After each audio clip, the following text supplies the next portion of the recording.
Pour une simple hypertension artérielle, on se trouve dans des complications.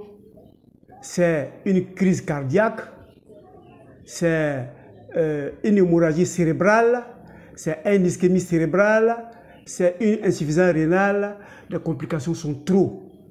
Mais comment devons-nous prévenir l'hypertension artérielle ou comment la médecine de la maladie soigne?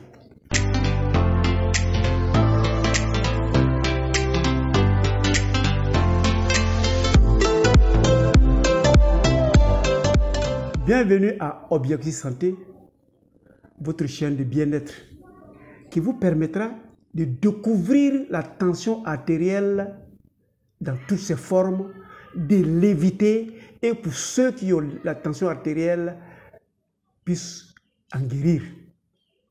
Alors, comment la médecine de la maladie soigne l'hypertension artérielle? Je rappelle toujours à nos confrères que Claude Bernard, médecin physiologique, a dit « Le microbe n'est rien, la maladie n'est rien, c'est le terrain qui est tout. »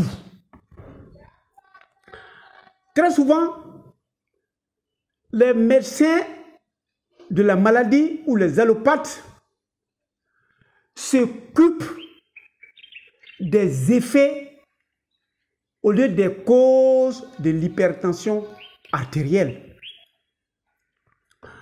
S'ils trouvent une cause, ils diraient que c'est une hypertension essentielle et ils vont soigner l'hypertension à partir de la cause trouvée. Dans le cas où ils ne trouvent pas de cause, ils vont soigner l'hypertension telle que ça se présente à eux. Mais qu'est-ce qu'ils font exactement? Ils prennent ta tension artérielle, ils te donnent des médicaments qui vont à un moment précis réguler ou régulariser la tension artérielle en fonction de votre poids, de votre âge. Et vous allez rester avec ces mêmes médicaments toute la vie. Et on nous dit l'hypertension artérielle ou l'hypertension artérielle est incurable. Ça c'est vrai. C'est même très vrai. Quand tu ne connais pas la cause de quelque chose, il ne faut pas t'aventurer à régler. Pour tuer un arbre, on ne s'attaque pas aux feuilles, mais on va à la racine. Alors je dis souvent, quand je cause avec les médecins de la maladie, l'homme n'est pas omnivore. L'homme est un anthropoïde et nous sommes semblables aux singes, anatomiquement et physiologiquement. Alors, si nous sommes semblables aux singes par l'anatomie et par la physiologie, nous devons faire comme les singes font.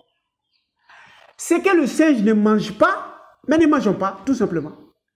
Mais si nous nous évertions à dire que nous sommes des omnivores et que tout est prescrit dans notre état de vie, dans notre alimentation, évidemment, existera des hypertensions non essentielles. Alors, qu'est-ce qu'on fait? On prend ta tension artérielle, on demande de faire un électrocardiogramme, on va te faire un écho-Doppler, on va te faire une échographie cardiaque. On cherchera les manifestations de la tension artérielle sur votre corps et ce qu'on trouvera, on va te donner des médicaments qui vont réguler ou ralentir ce qu'on a trouvé. Mais si on doit procéder ainsi, évidemment, on va te soigner, tu seras même soulagé tous les jours, mais ce n'est pas évident que tu puisses te démarquer de cette hypertension artérielle. Mais tu ne vas pas en vouloir aux médecins de la maladie. Pourquoi? Avant de vous répondre, vous cliquez sur la cloche et surtout s'abonner. C'est gratuit, c'est gracieux. Vous le faites pour une sympathie pour votre humble personne ou bien vous voulez effectivement être membre de la communauté Objectif Santé de Docteur Nature. Pourquoi les médecins de la maladie, très souvent, ne perdent pas leur temps sur la cause de la maladie et ils restent au niveau des manifestations? Tout simplement, très souvent, dans certaines facultés, on ne parle pas du corps, du terrain, on parle toujours des manifestations de la maladie à l'étudiant jusqu'à ce qu'il sorte. Et quand il sort, qu'il découvre qu'il y a des difficultés, évidemment, il va rester dans le canevas qui lui est prescrit. Voilà pourquoi on demande à nos confrères très souvent d'accepter que nous changions pour changer en fait notre niveau de connaissance. Mon ami qui est venu me voir pour dire que sa tension fait 20/11 et qu'on refuse de lui octroyer le prêt dont il a besoin pour booster ses affaires, venu se plaindre du médecin de la maladie. Oui, mais en médecine de la maladie, une tension artérielle 20/11, en principe, ta place doit se trouver dans un hôpital très bien hospitalisé pour une suivi. Mais ils ne peuvent pas comprendre que toi, avec tes 20/11, tu te promènes dans les artères de la ville et que toi-même, au volant de ton véhicule, en train de chercher la solution au problème de l'argent dont tu as besoin pour booster tes affaires.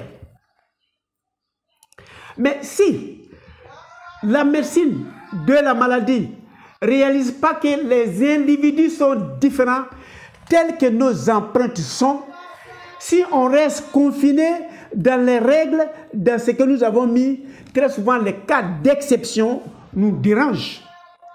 Qu'est-ce que je fais quand mon ami est venu me voir? Je n'ai pas regardé la solution ou bien la réponse de sa tension artérielle, sinon je ne peux pas me permettre de dire, donner de l'argent à ce monsieur et je vais assumer. Parce que je sais que dans la vie d'un individu, lorsqu'il respecte les règles et que la tension est perturbée de ce sens-là, la personne n'est pas menacée. C'est lorsque la violation des règles de la nature te donne une tension artérielle perturbée que ta vie est perturbée. Mais si tu as une vie qui répond aux règles de la nature et que tu as une tension qui ne répond pas aux règles dont l'Organisation mondiale de la santé a mis comme critère, on peut te donner une dérogation spéciale parce que tu peux être une personne exceptionnelle et les personnes exceptionnelles existent sur cette terre. Les médecines de la maladie, très souvent, ils touchent à votre consommation de sel. Ça, c'est bien. Les sels de cuisine ont été des sels lavés. On a dépouillé les sels minéraux de toutes les quintessences et on a gardé que le chlorure du sodium. Et le sodium a la capacité de retenir l'eau dans notre corps. Si tu manges et qu'il y a beaucoup de sodium, tu vas retenir beaucoup d'eau dans ton corps et la quantité de sang va s'accroître et la quantité de sang va aller submerger la capacité du cœur. Évidemment, tu es inscrit dans les hypertendus artériels. Mais si le médecin de la santé découvre effectivement que c'est ta consommation de sel qui fait, si tu as sorti de ta consommation de sel, tu ne vas plus retenir de l'eau à partir du sodium et naturellement, tu es réglé. Mais si tu es réglé, il faut proscrire la consommation de sel dans ta vie et tu vas vivre bien. Mais il va te dire, prends une petite quantité de sel et il faut giguler cela avec le médicament qui va faire le reste. Donc, on va te donner des diurétiques. Tu vas pisser beaucoup et à côté, on va te faire boire du sel, consommer du sel qui va retenir de l'eau. Donc, dans ta vie, tu vas te détraquer progressivement ainsi et au bout, les autres organes nobles vont être atteints et il va donner ces médicaments en fonction de l'organe atteint.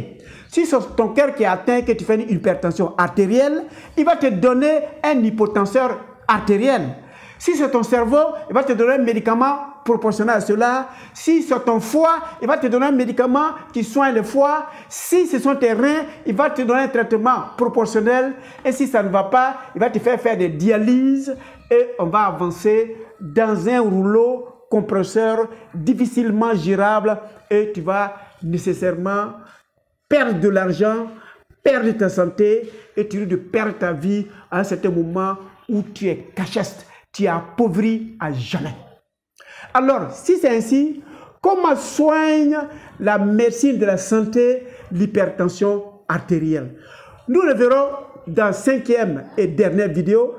Retenez que l'objectif de Docteur Nature, c'est votre santé.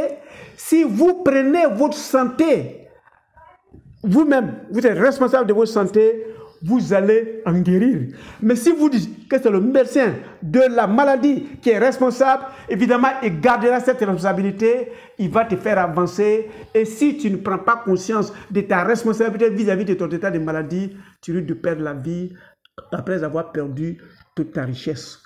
On se voit pour la dernière vidéo. Merci pour votre temps d'écoute et à la prochaine.